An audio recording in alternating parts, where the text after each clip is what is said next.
All right. Okay, thank you all for coming along. I'd like to introduce to you Susan Oliver. Susan will be actually now our fourth presenter in this course. Susan is going to be talking about one of the essays of Charles Lamb, whose essays are collected in a book called Essays of Ella. And the essay that she's going to be dealing with is about the decay of beggars in the Metropolis, which is in your reading. Susan is something of an expert on Lamb and has actually written about Lamb and has written about his essays. She's an authority on Romantic period literature, and aside from that, she's also involved in the wild writing master's degree here at Essex, and has an interest also in environmental writing and nature writing. And recently, she was honoured to be a fellow at the Huntington Library, where you spent several months, I think. The whole of the summer, fortunately. Very nice. The summer, yeah. Okay, thank you very much.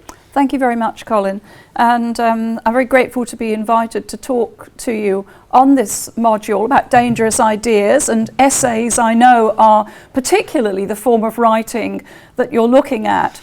I am finishing at the moment a book on transatlantic periodical culture during this period, which looks at the rise of the essay as an important form of communicating with the public about matters of topical concern, current affairs, that kind of thing. And today we're going to look at an essay, rather well-known essay by a writer, Charles Lamb. I don't know if you've heard of Charles Lamb. He was a very important essayist in the 19th century, early 19th century. And he was taught in schools as an example of somebody who wrote very good essays right through into the 20th century. Now, whether that makes him a man of dangerous ideas or not, I'm really not sure, but I think we're going to see today that his ideas are rather more subversive than some people originally imagined them to be. Charles Lamb, I don't know if you know what Charles Lamb looked like. This is a rather romantic portrait of him by the other writer we'll be looking at next week, William Hazlitt, and this was painted in 1804. William Hazlitt, a great friend of Charles Lamb. They were members of the Cockney School of Writers, about which I will say more. Charles Lamb was born in 1775. He lived through till 1834. That makes him very much a man of the Romantic period. This is very much when the Romantic period, in terms of romantic ideas and writing and art and literature, took place. 1775 also means he was just a little bit younger than Samuel Taylor Coleridge, with whom he went to school, and William Wordsworth, who he knew very well. Charles Lamb was born in London. He lived his whole life in London. He was born in the inner temple of the law courts, where his family lived because his father was a clerk to a barrister who worked there. Lamb was educated at Christ's Hospital School, which was then a charity boarding school, chartered originally by King Edward VI in 1552. A number of important writers were educated at Christ's Hospital School. Samuel Taylor Coleridge, famously, a few years older, just 3 years older than Charles Lamb, but became a great friend of his, and he was educated at Christ's Hospital School during the same years. A little bit about Christ's Hospital School as an educational background might be helpful. Charles Lamb he received this place at the school probably because the barrister who his father worked for was on the board of governors, and that got him into the school. It was a very harsh school, notoriously. There was a lot of bullying, there was quite a lot of violence towards the pupils, and Lamb was quite a mild and gentle man, and this impacted itself on his character. His school years were not terribly happy years, and neither were Samuel Taylor Coleridge's. A lot of Coleridge's life was spent advocating a different kind of education and a different kind of upbringing for people. Unlike Coleridge, Lamb did not go on to university after school. He left school at the age of 14, so he had a fairly basic education, but it was an education where he learnt the classics. And I think that comes across in his writing, and we'll see how it comes across when we look at the complaint of the Decay of Beggars. So he didn't go on to university, and there are other reasons for that as well. After he left school, he had various jobs. He worked mainly as a clerk, as somebody who would have copied writing out and would have done routine secretarial work. He worked at the South Sea House. You may know something about the South Sea Company. It was a company set up to trade with Spanish interests in the South Seas, and there was a famous bubble in which its shares soared and then collapsed. The Bernie Madoff Ponzi scheme affair recently has been compared with the South Sea bubble. The South Sea bubble occurred much earlier than Charles Lamb's period there in the 1720s, but the company sort of limped on and was actually managing the national debt. So in many ways he's kind of a civil servant at the same time that he's developing this career as a journalist. He also later worked for the East India Company at East India House, started that job in 1792 and carried it through until 1827. So that is the period when he was writing the earlier essays.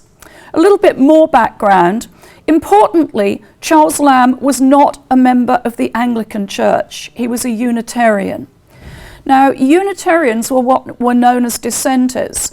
Do you know what dissenters are, or would you like me to say just a little bit about what this meant? Because it's quite important. How many people know what dissenters were and what the dissenting tradition was?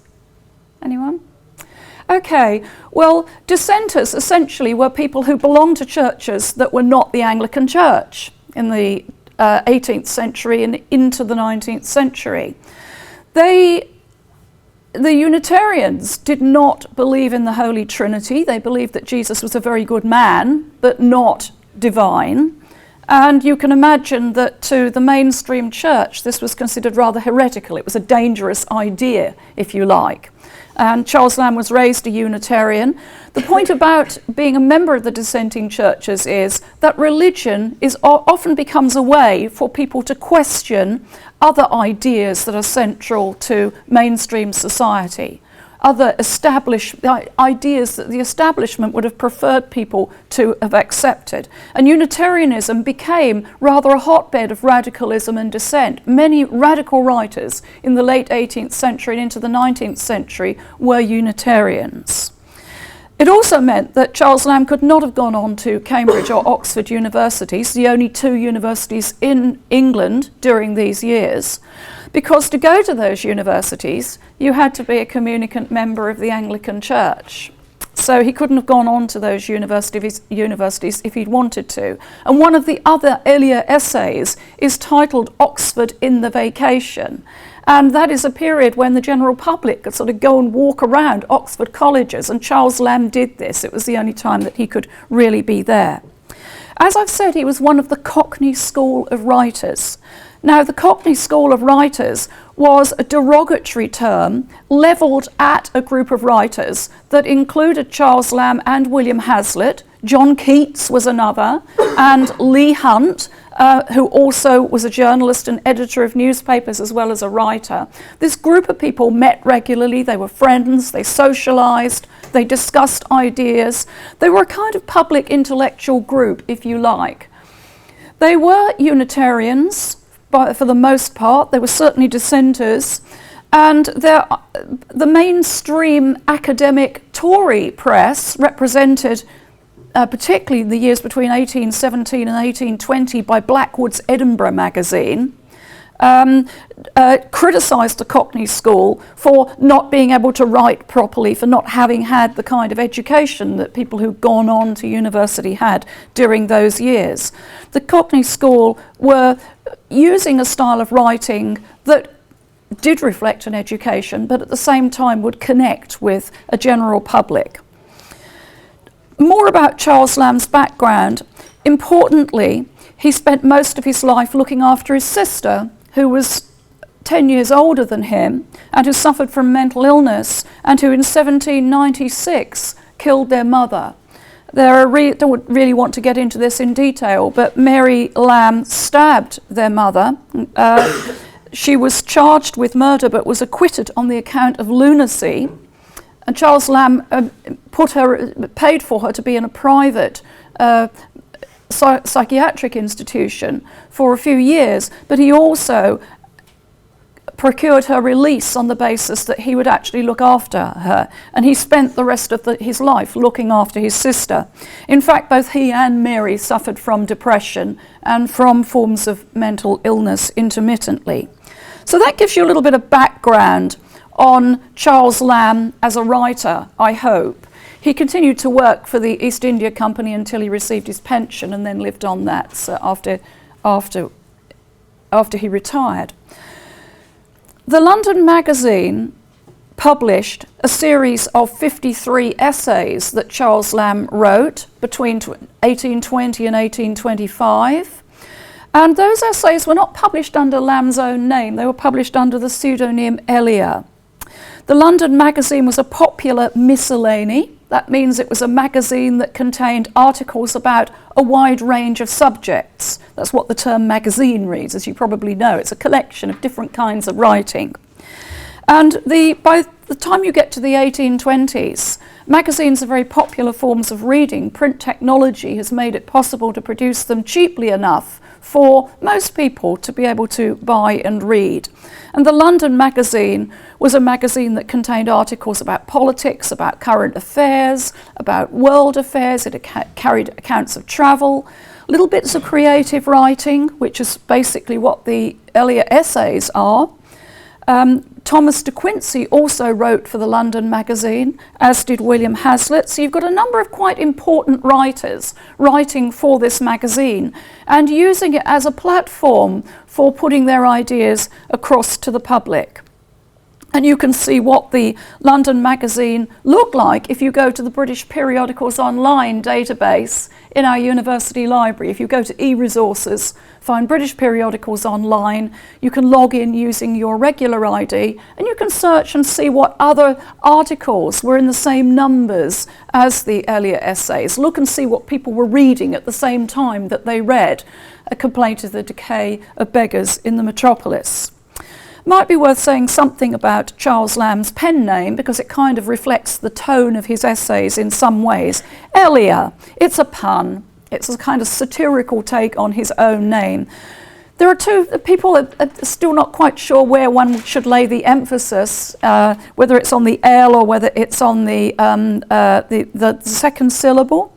And I think probably Lamb was being quite mischievous there. If you take the name as Elia, put on here that it's a pun on Lamb's name with the first letter of his surname, or you could read it Elia, which would mean which could be taken as a liar. And he's kind of playing with the reader there, with a kind of humorous tone that he uses throughout his writing and throughout his essays. Now that kind of gently humorous tone, which often takes the form of a kind of Horatian satire, a satire from somebody who knows and is familiar with the people and the subjects that he's writing about, dates back to classical Roman times and reflects his education. He learnt Latin at school. His essays became known as familiar essays. In fact, Charles Lamb is the main proponent of an essay style that became known as the familiar essay. And it became known as the familiar essay because it kind of developed a familiarity with the reader, a kind of intimacy with the reader in the form, as if it was a conversation between the writer and the reader. And it establishes common ground, common areas of interest, that kind of thing. Now, the point about Charles Lamb and the familiar essay is that Charles Lamb actually subverts the idea of the familiar essay. Instead of looking where people would normally look at the familiar things as they walked along the street, straight ahead of them, thinking about where they're going, Charles Lamb takes the reader's gaze in different directions. In his essay on chimney sweeps, he looks up to the rooftops. In his essay on the South Sea House, he looks through gates and he imagines what is behind facades, what is behind walls. He looks down alleys. He looks down at the pavement. He looks at what is not there in the essay, A Complaint of Beggars, on the Decay of Beggars in the Metropolis. So Charles Lamb, actually through the form of the familiar essay, is encouraging his readers to think beyond the familiar and to look beyond the familiar scenes that they walk past. He's been described as a flaneur, And the Flener is a figure you may have come across that is defined rather later, in the middle of the 19th century. Walter Benjamin would say, he's writing about Charles Baudelaire, who wrote about the Flener and defined the Flener in many ways. The Flener is like a roving soul in search of a body. He's somebody who walks the city in search of something. And I think that the essay, A Complaint of Decay of Beggars in the Metropolis, which after all is looking for a body on the streets, a person on the streets that is no longer there, is an interesting essay in that respect. It's about walking the streets and looking not only for the not obvious, but looking for what was once there and what's gone missing. And the Flener is somebody who would move with the crowd and look at the things the crowd was looking at, but also study the crowd itself. And Lamb's essays, including the one that you've been reading, and William Hazlitt's essays, are very much studies of people as they go about their lives in London, the crowd as well as the things that the crowd look at or do not look at, as the case may be. William Hazlitt described Lamb in his essays Table Talk as somebody who did not court popularity, did not strut in gaudy plumes, but who shrinks from every kind of ostentatious and obvious pretension into the retirement of his own mind. And what William Hazlitt is doing there is defining Charles Lamb as somebody who is essentially very much a romantic writer, somebody who is interested not only in what is around him, but is interested in the way that his own imagination, his own mind, can think for itself and try to make sense of what he sees, what he's looking for, those kinds of things. The imagination, a very important tool to knowledge, to gaining knowledge and understanding for romantic writers. And that's where the romantic writers differ very much from, say, mid-18th century Enlightenment thinkers who were thinking about scientific analysis of the world, classification, and how we use reason and rational processes to come to an understanding. What the Romantics did, as you may know, is to actually bring back in the idea that the imagination and conjecture and contemplation and thought about things also led to a form of knowledge. Now, I mentioned a few moments ago a different essay of Charles Lamb's, The Praise of Chimney Sweepers. And this little extract from here, I think, explains what I was saying about where Charles Lamb looks, and his sympathies too with the people who are on the street, who one might not see because they're seen at unusual times of the day, at dawn, before most people are out in the city, or who are doing jobs that are very much less than desirable. And this is what Charles Lamb writes about the chimney sweeps. I have a kindly yearning towards these dim specks, poor blots, innocent blacknesses.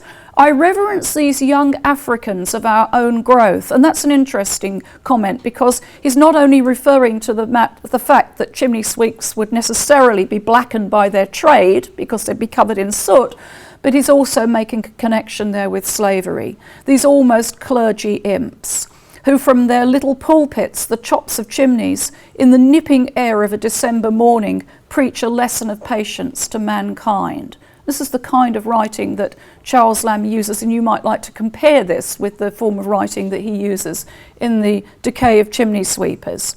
The metaphor of the clergy draws attention to the failure of the Anglican Church to do anything about the plight of these children, to see these child workers in terms of what they were really doing, and the failure to do anything that actually materially improves their lives. Anyway, that's not the essay we're looking at. Before we move on to the essay itself, I would like to look at an extract from a poem by William Wordsworth, The Prelude. This is a long poem that William Wordsworth wrote. He was writing it throughout his life. He began writing it in the late 1790s, and it was not published till after his death in 1850. I think it's really sort of ironic in a way that this great poem of the Romantic period actually gets published in the middle of the Victorian period. But importantly, Charles Lamb in his essay on Beggars is in dialogue with William Wordsworth, who he knew, who had written already written this several years earlier. We don't know whether Charles Lamb had seen this or not, because this was not published in this form, certainly at the time that Lamb was writing. However, this is what William Wordsworth had to say about beggars on the streets of the metropolis, and I think this is worth looking at. This is from book 7 of William Wordsworth's The Prelude.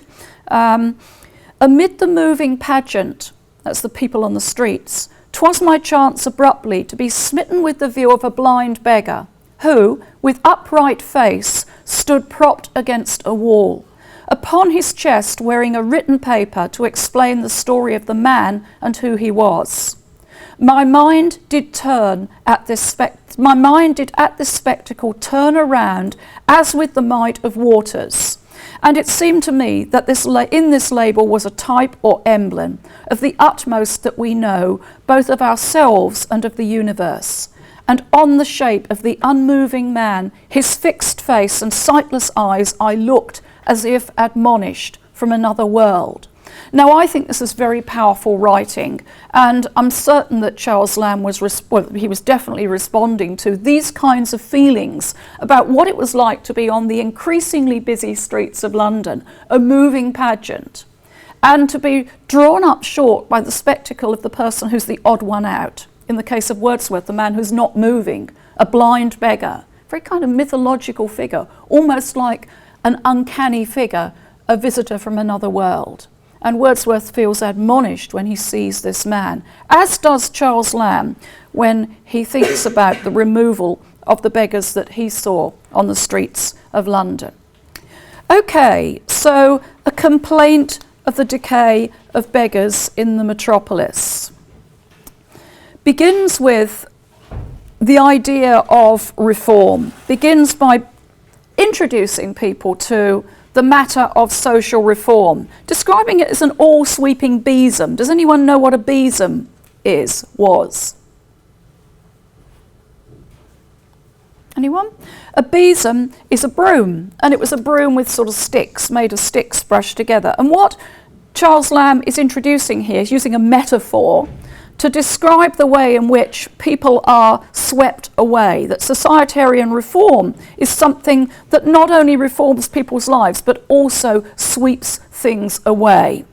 And he immediately moves on to that. I just want to sort of read a little bit more of this quotation from the essay. The all-sweeping besom of societarian reform, your only modern Alcides club to rid the times of its abuses. Alcides is another name for Hercules. It is uplift with many-handed sway to extirpate the last fluttering tatters of the bugbear mendicity from the metropolis. Now, mendicity he's writing about begging, okay?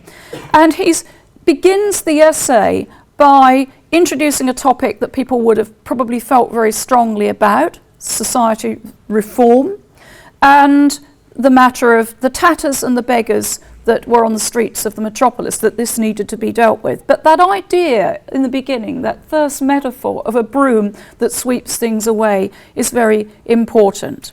And he goes on to describe the imagery associated with beggars: scrips, wallets, bags, staves, dogs and crutches. The whole mendicant fraternity, with their baggage, are fast posting out of this purlieu of the 11th persecution. From the crowded crossing, from the corners of the streets and the turning of alleys, the parting genius of beggary is with sighing sent. Okay, so he's talking about the clearance of these people from street corners, from alleys, from the familiar walkways that people would traverse and in their everyday lives, going about their daily business. Then he says, I do not approve of this wholesale going to work. Much good might be sucked from beggars. Now, the whole idea that he's addressing here is the utilitarian idea in the early 19th century. I don't know if any of you know what utilitarianism is. It's a philosophy particularly espoused by a man by the name of Jeremy Bentham. If you go to UCL, University College London. You can actually see Jeremy Bentham. He thought that preserving his body would have a useful purpose. It would sort of remind people of the work that he did, and he's stuffed and preserved and in University College London in a glass case for anybody who cares to go in and look. It's very public. Charles Lamb is addressing the whole matter of utilitarianism as a premise for social reform in this essay. And utilitarianism emphasised the importance of work for work's sake, essentially, that people had to have a useful purpose in society, that society could only work properly if everybody had a useful purpose. I think we could sort of relate this to some of the concerns of our own time. I was listening to a radio programme on Sunday evening that was about the failure of the government's return to work programme at the moment, and it was very interesting to hear what the different participants in the programme had to say about getting people into work, any kind of work, and what the people who were being encouraged to take any form of work were saying about that. Anyway, Charles Lamb is addressing this idea, this topical idea that work was something that was good for the soul, that was necessary for society, regardless of what it was. And he says that we might learn quite a lot from beggars. And I think that's quite a radical statement. It would have been quite inflammatory to some of his readers, the idea that we might actually learn something, learn moral lessons from beggars. Certainly it ties in with the quotation that I've just shown you from Wordsworth's The Prelude. So Charles Lamb is not the only person who's thinking about this idea. Okay? Beggars, he says, were the oldest and most honourable form of pauperism. They appeal to our common nature. And that's kind of interesting that maybe people didn't want to see beggars on the streets because they didn't want to be reminded of their moral failings. But he's saying that this is a very old form of poverty and pauperism. It has traditions that lie behind it, the same as other forms of society have traditions, and that those traditions appeal to our common nature. He also comments that there's a dignity springing from the very depth of the beggar's desolation. That to be naked is much nearer to being a man than to go in livery. Now, I don't think Charles Lamb is for a moment saying that beggars were actually naked on the streets of London, but he is talking about the fact that our clothing masks a number of things. Our clothing masks the people that we really are. What he's talking about here is that there is a dignity, a human dignity to everybody, and a dignity in poverty, a dignity in desolation that we may not be prepared to recognise. Again, William Wordsworth, Samuel Taylor Coleridge would write about this issue as well, particularly William Wordsworth, who would describe a number of destitute people in his poetry in terms of their dignity. There is a great poem by William Wordsworth titled Resolution and Independence, in which he meets a very poor man who represents resolution because he keeps on going, and independence because he refuses to be put into a workhouse or institution. And there's a great dignity in going on, in having the courage to persevere. And I think that's one of the things that Charles Lamb is drawing attention to in the essay, A Complaint of Beggars in the Metropolis. Let's look at this, I'd like us to have a look closely at this quotation from the essay, this passage from the essay, where Charles Lamb is looking at the terms pauperism, pauper, poor man. He looks at a number of ways in which poverty might be expressed, and then talks about it as something that should express pity, but that has come to represent pity tied in with contempt. He says that nobody properly contemns a beggar. Poverty is a comparative thing. Okay? And I think that's an interesting comment, that poverty is a comparative thing. Goes on to say, poor man reproaches poor man in the streets with impolitic mention of his condition, his own being a shade better, while the rich pass by and jeer at both.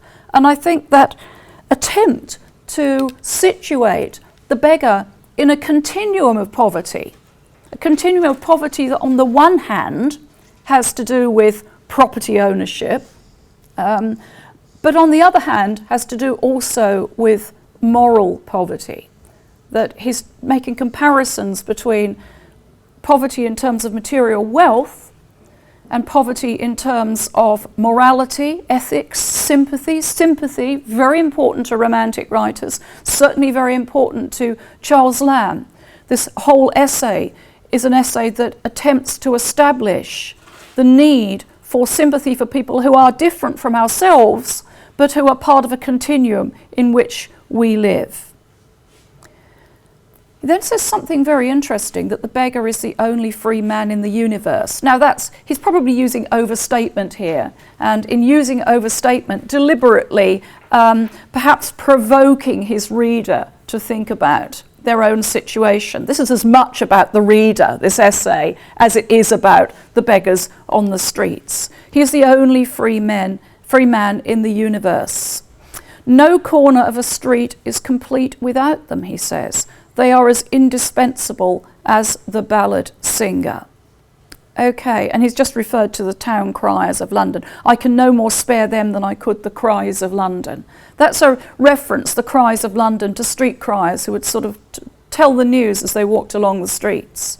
No corner of a street is complete without beggars. They are as indispensable as the ballad singer. What is he saying here in terms of the ballad singer? Why would the ballad singer be somebody he would think about? Ballad singers, ballads, traditional songs from ordinary life that told the tales of ordinary people and their exploits, okay?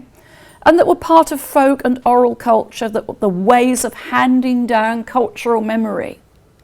So the beggar tells a story, just as the ballad tells a story. And he tells a story by being there, okay? So Charles Lamb is saying that if you remove the beggar, you lose some of the stories of the city. You lose that element of cultural history that is part of the city. They were the standing morals, emblems, mementos, dial mottos, the spittle sermons, the books for children, the salutary checks and pauses to the high and rushing tide of greasy citizenry.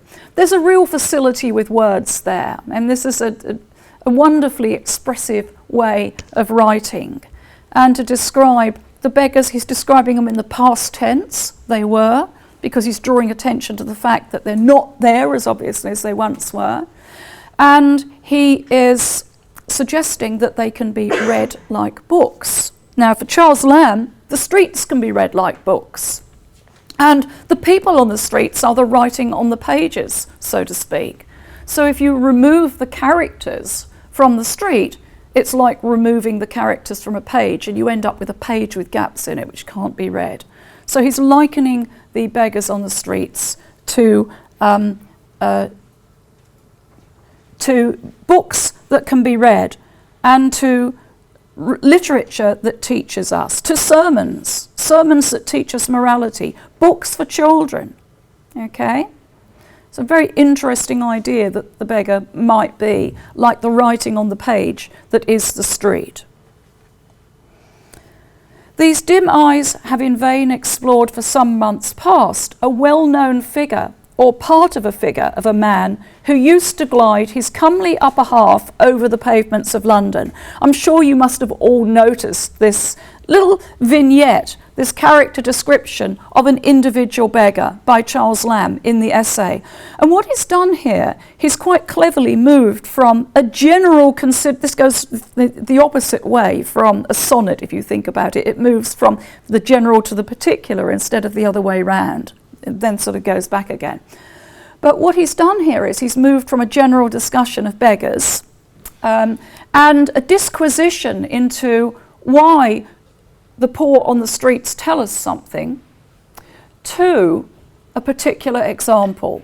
And it's interesting that he chooses this example because this is not a haphazard choice. This particular person was very well known, and he had been given the chance to leave the streets and go and live in a workhouse where he would be looked after.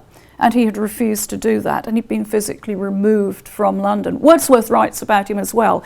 He actually dates back a few years from this essay. So this particular man was somebody who was very well known around the turn of the end of the 18th, beginning of the 19th century, the end 1798, 1799, through to 1800. And he's an important man. Let's just think about what he's like. He's somebody who glides over the pavements of London, wheeling along with the most ingenious celerity on a machine of wood, a spectacle to natives, to foreigners, to children.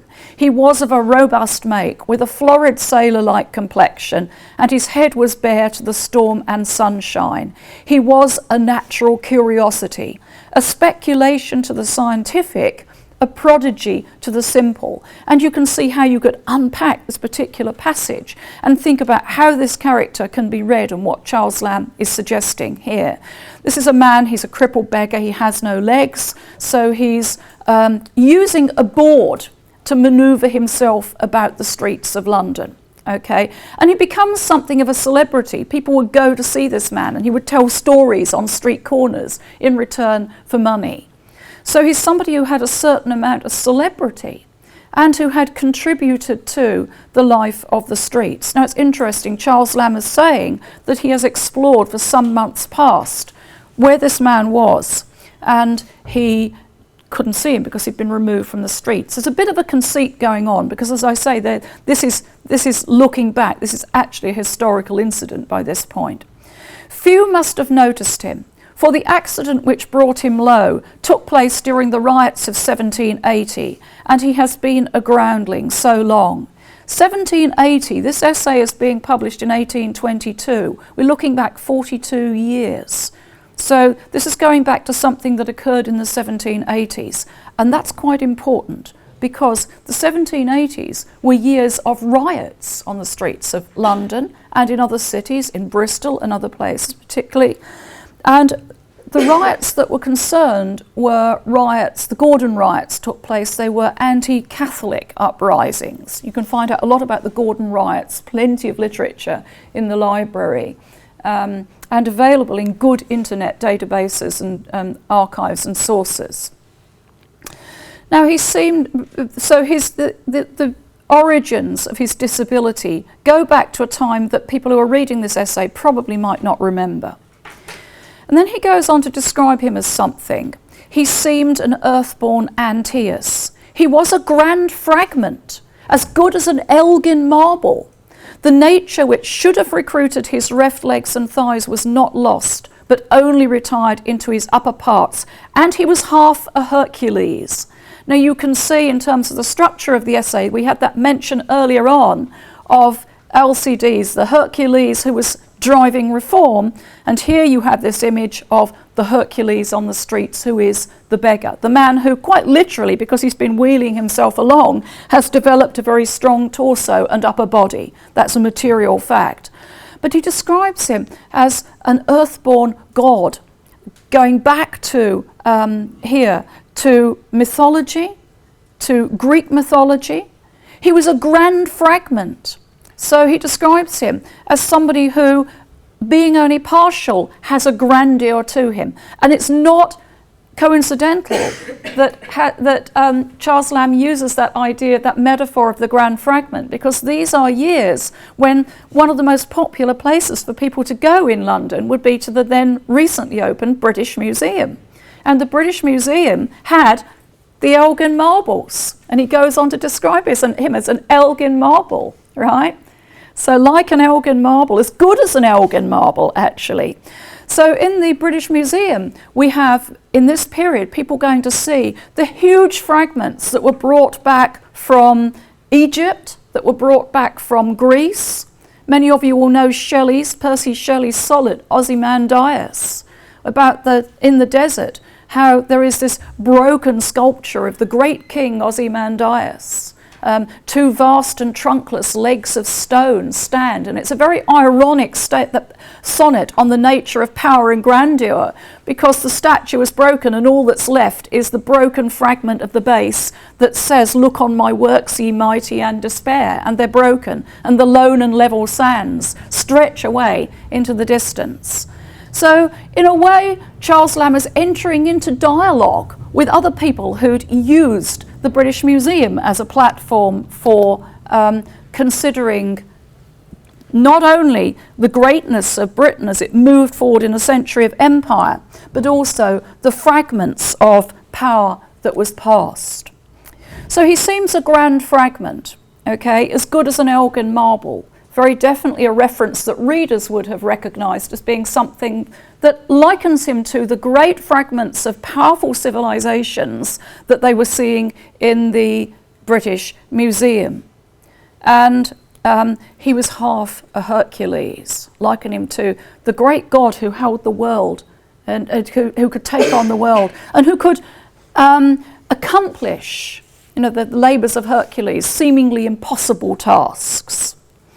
So I hope that this has helped you to think about where Charles Lamb's essay is situating itself in terms of the familiar essay, in terms of getting people to use the things they were doing and going about their everyday lives to challenge and critique what was happening in society.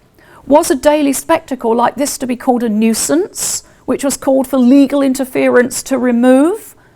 Or was it not a salutary and touching object to the passers-by in a great city? This is very rhetorical language. These questions are rhetorical questions. Charles Lamb would have learnt rhetoric in his years at Christ's Hospital School. So he's using that education that he had as a means of communicating with the public about these matters. So rhetorical questions, lots of interesting literary devices. And he then goes on to talk about London generally, with her shows, her museums, supplies for ever-gaping curiosity, an accumulation of sights, okay? That conveys a sense of a city that has all sorts of things in it. It's a city that is busy with things to look at, full of things for people to see. Was there not room for one lusus accidentium, one accident of nature? The beggar that he's talking about, okay? What if in 42 years, that takes you back to 1780, the man had scraped together enough to give a portion to his child of a few £100s? Who had he injured? Who had he imposed upon? Again, rhetorical questions being used to encourage the readers to reflect on their own attitudes and their own complicity, perhaps, in calling for these kinds of reforms. The contributors, he said, had enjoyed their sight for their pennies. So the man on his wheeling board is like a man on a stage. He's now being likened to an actor, to a performer. Beggars are performative, Lamb is arguing. This is street theatre. So we've moved from the museum to the idea of street theatre. And he then goes on to, and I shall finish with this, this consideration of giving money to beggars. Is this a good thing to give money to beggars or not? And you've probably seen posters in London. There are posters in London at the moment on the Underground suggesting that you should not give money to beggars, that it's much better to give it to charities for the homeless. You can make up your own mind about that. But Charles Lamb makes an interesting point here. Shut not thy purse strings. That's a kind of religious language. So he's going into the language of the Bible and of parables at that point. Shut not thy purse strings, always against painted distress. And I think this little passage actually does work like one of the parables from the New Testament. And there he's drawing on and tapping into readers' understanding of the scriptures and their religious beliefs in order to get them to think in a secular way about their moral engagement with people unlike themselves on the streets of London. When a poor creature, outwardly and visibly such, somebody who's obviously poor, comes before you, do not stay to inquire whether the 7 small children in whose name he applauds thy insistence have a veritable existence. Rake not into the bowels of unwelcome truth to save a halfpenny. So he's saying, does it matter whether or not beggars want the money for the reasons that they tell you they want the money? Does it matter if somebody says, you know, I'm hungry, if that's not really what they want the money for? What Charles Lamb is arguing about here is that maybe charity should not take account of charity towards other human beings, regardless of whether it has a religious underpinning, should not really be about the good use to which that money will be put. That's another attack on utilitarianism, by the way. Okay. It is good to believe him. If he be not all that he pretendeth, give, and under a personate father of a family, think that thou hast relieved an indigent bachelor. Okay, so imagine yourself the father of a family and just be satisfied that you may have given some money, some help to somebody who doesn't have the benefits and the blessing that you have. In other words, a bachelor, somebody who doesn't have a family. And here, even if he's saying he has a family, don't think about the truth. What's important is sympathy for others. And that is the crux of the essay. It's about having sympathy for other people who may not live the way you live, who may not have the advantages that you have in life, and who may seem like an irritation. Does it matter that they live differently from us? Should we not count our blessings and perhaps improve ourselves by, this is Charles Lamb's argument, and improve ourselves by being tolerant, by being able to tolerate otherness in the city? Charles Lamb's essays celebrate the diversity of London. They celebrate a group of Quaker women walking through the street, chimney sweeps at dawn. They celebrate all kinds of characters, clerks who are not really doing their jobs but are playing the fiddle and singing in another one of the essays. People who do not conform, okay? So Charles Lamb, a non-conformist, a dissenter, is somebody who in essays of this kind is drawing attention to London as a city that is a place that should celebrate diversity, that should celebrate heterogeneity, and not insist on a process of removing people who may be regarded as undesirable. Many people on the streets who are beggars in this period, remember, were not beggars through choice. People who, there's no social security during this period, so your only choice, if you have no means of earning an income, would be to either beg or go into a workhouse and go into institutionalised care. Charles Lamb very much against that idea of institutionalised care, and I think that is borne out in his own insistence and working towards looking after his own sister, who would have been put into a psychiatric institution. For Charles Lamb, that was unthinkable. He would devote the rest of his life to ensuring that Mary Lamb could live with him in their house in Enfield, North London, rather than be put into an institutionalised hospital that would give her no freedom to think, no freedom to live. Freedom of mind, freedom to live as one wished, and the freedom to think independently, very important to Romantic writers. I hope that this has helped you to think about the essay. Next week we're going to look at two essays by a very close friend of Charles Lamb, William Hazlitt, a different kind of essay. And I think The Fight, one of the earliest pieces of sporting journalism, is one of the great pieces of periodical literature of the 19th century. Thank you very much. Look forward to seeing you next week.